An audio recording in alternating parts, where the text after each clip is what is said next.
anak-anak ustazah yang soleh-solehah dan sobat ihmal semuanya.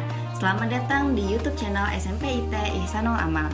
Alhamdulillah, podcast kali ini adalah salah satu program SMP IT Ihsanul Amal untuk Ramadan yang pertama kalinya.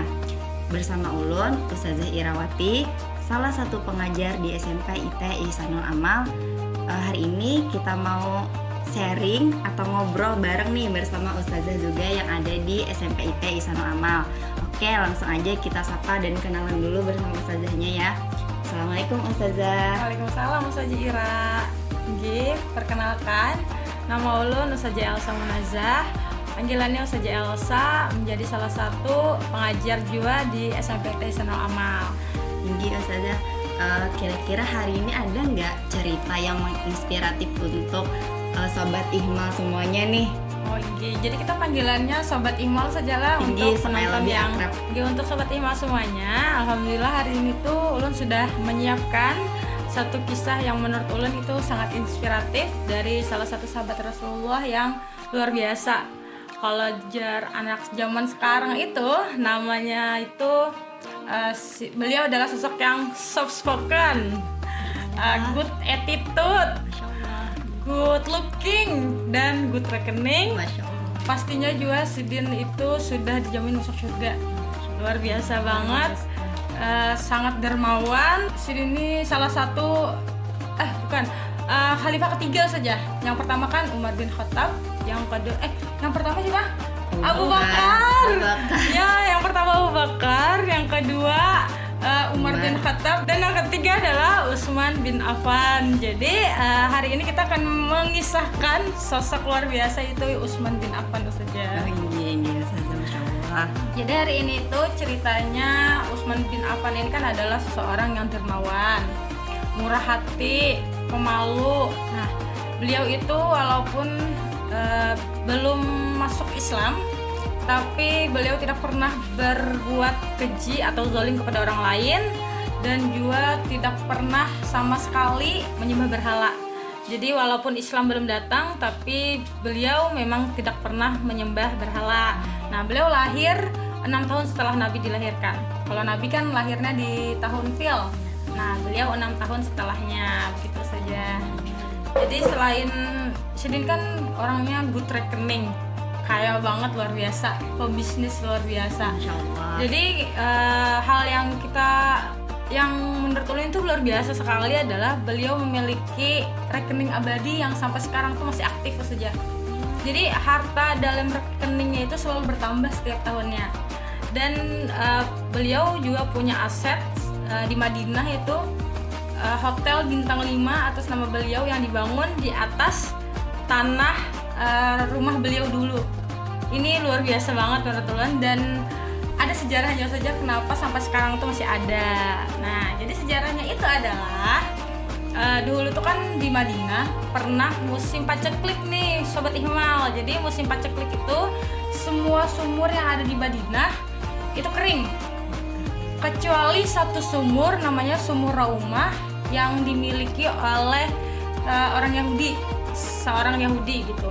Jadi sumur ini nih satu-satunya yang ada airnya. Nah, waktu zaman itu setiap orang Yahudi yang ambil itu digratiskan oleh yang punyanya. Tapi ketika umat Muslim yang ambil itu harus bayar dengan harga mahal. Nah, ini nih luar biasa, dasar Yahudi kan ya.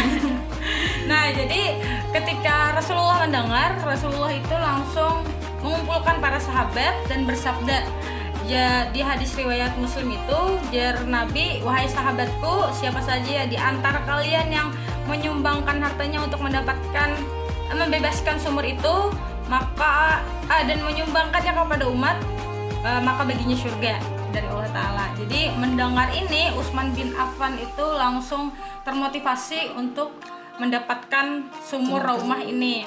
Nah, ketika didatangi langsung ke yang punyanya, orang Yahudi itu, orang Yahudinya ada mau menjual, karena itu kan salah satu itu adalah pencahariannya satu-satunya, jadi kada mau dijualnya. Nah, dengan keahliannya Utsman bin Affan sebagai pebisnis, Jadi beliau mengajukan tawaran. Jadi jar Usman, kutu kari separuhnya lagi punyamu. Jadi kayak itu.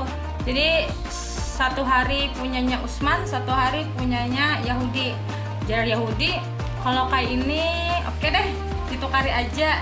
Soalnya kan itu sumur tetap punyanya dia, tapi ininya dapat duit juga.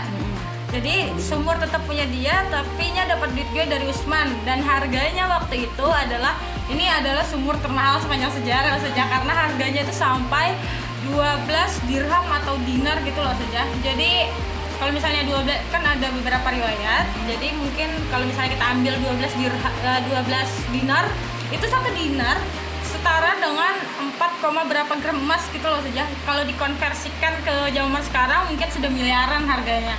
Ada sumur yang seharga miliaran bahkan di zaman sekarang. Nah, di zaman itu dijual separoh. Jadi pas di giliran Utsman bin Affan,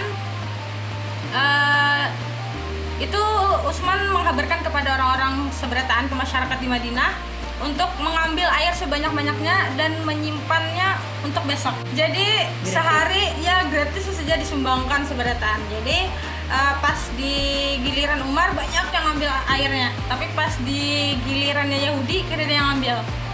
Nah, yang ini itu membuat beberapa kali terjadi orang Yahudinya kayak merasa kalau ajar kita tuh kalah.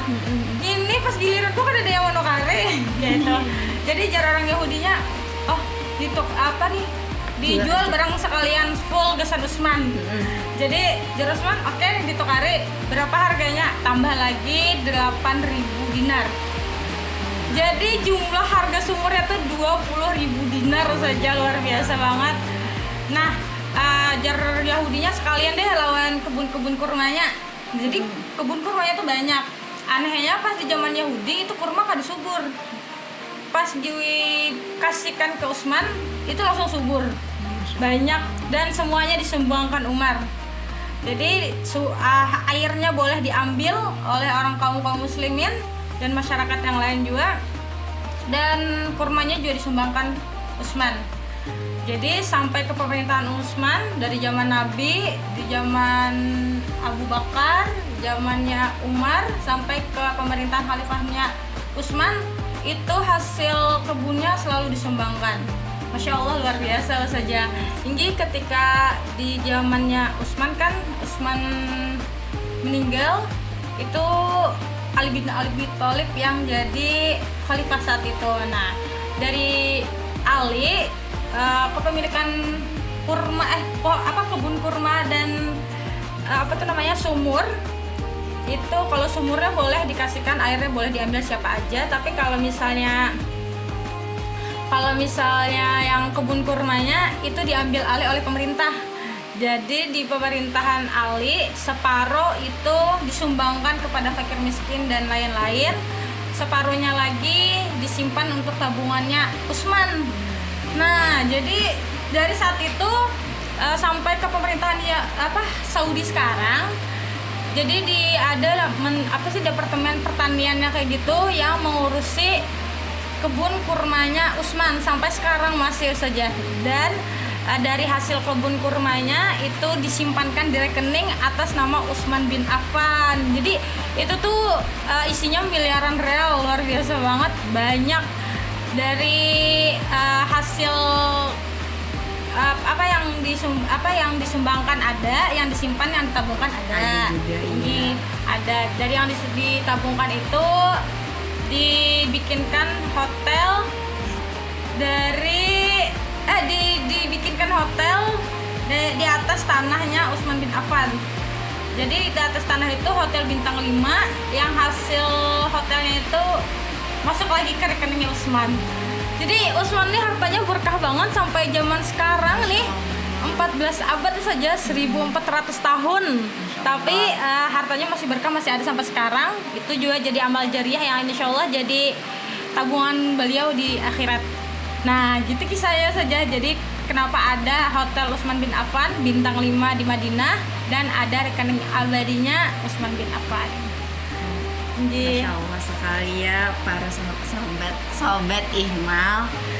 Ceritanya sangat menginspiratif untuk kita semua. Jadi hikmah yang dapat kita ambil dari kisah Ustazah Elsa tadi, kada boleh pemalar, jangan pemalar. Betul. Sebanyak apapun kita memberikan harta kita, itu kada bakal mengurangi, bahkan itu menambah untuk diri kita dan juga pahala.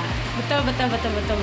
Jadi mudah-mudahan kita semuanya bisa menjadi pribadi yang murah hati, sopan santun, good rekening, good looking, good attitude. Itu tadi hikmah yang dapat kita ambil.